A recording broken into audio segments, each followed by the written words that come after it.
Hi, you guys, it's Miss Sunshine. So, I decided I was going to go ahead and get this video out of the way while I'm in the mood of making videos.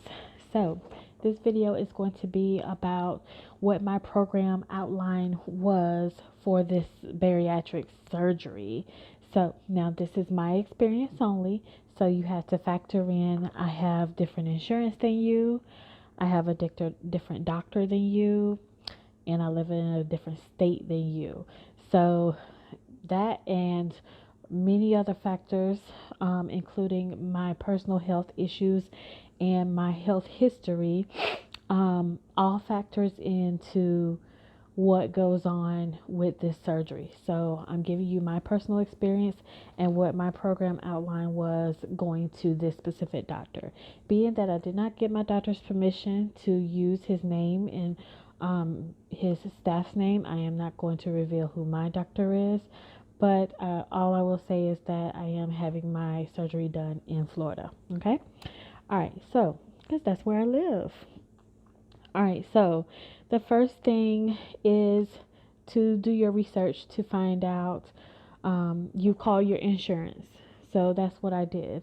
I did go through my primary care physician to let him know this is something I was thinking about.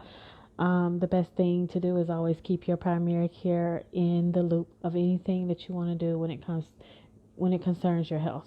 Okay, so after telling him at one of my other appointments that I was having with him, I decided to call my insurance to see what and whom they actually would cover, what they would cover, and which doctors I could go to that were in their network. Okay, so once I did that, I decided to start researching those doctors. They were on my short list. I went through reviews and other requirements of for myself for the doctors. So after I um, narrowed down the doctor that I wanted, I called and made an appointment, and that appointment was what you call your initial visit.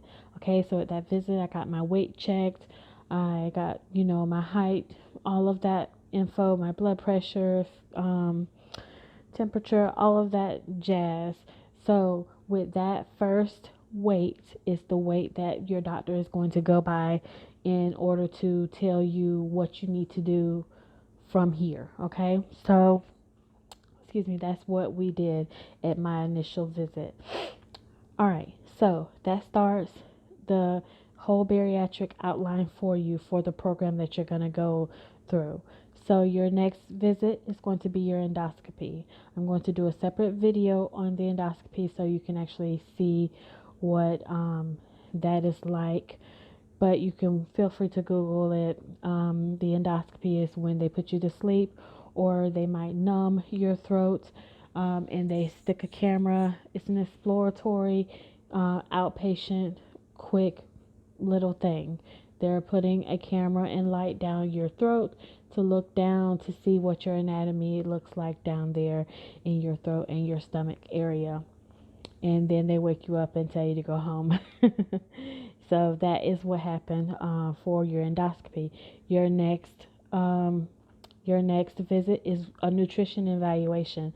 That is when you're going to go to a registered dietitian that the bariatric surgeon that you have selected works with. Okay, so they might be in the same building, they might not. Mine was not. So I went to her, and she gave me ideas of what I need to do, what I don't need to do, what I should be eating, what I shouldn't be eating, those types of things. That is a requirement. So you can't skip that step. Your next step is your psych eval. So that means you have to go to a psych doctor and get evaluated. So because we're living in the days of COVID, I did mine over the phone, but I did have to go through a lengthy little process there. So set some time aside for that. The next appointment that I had was an ultrasound appointment. So that with that ultrasound appointment, your your doctor will have the ultrasound technician start at your throat, like mothers you've had ultrasounds for your babies. Okay, it's the same thing.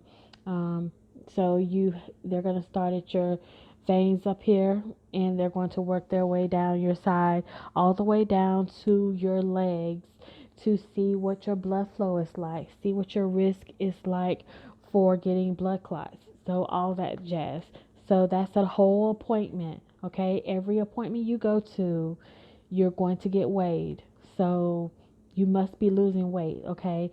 Because your doctor, your surgeon is going to give you what he wants you to lose in this time frame.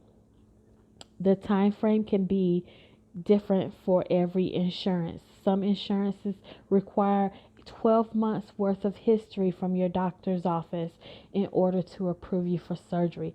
Some require 30 days, 60 days, 90 days, 6 months, 12 months, yada yada, 18 months, depending on what your insurance wants you to do. My insurance personally wanted me to have 6 months worth of records of going to this doctor. So that's what I did.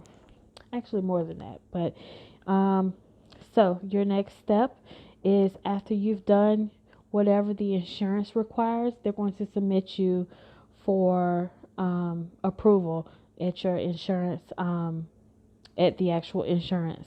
So while that's going on, you're going to go back to your primary care for medical clearance, because yes, your primary care has to do their own assessment of your specific body to make sure you are medically cleared for this type of surgery. So again, you've got to keep everybody on your team in the loop, okay? So and that is it. During this time, I know every hospital is different.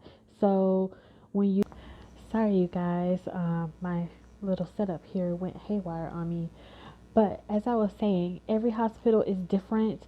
So and we're living in the day of COVID, so everybody will want you to take your COVID test at different times.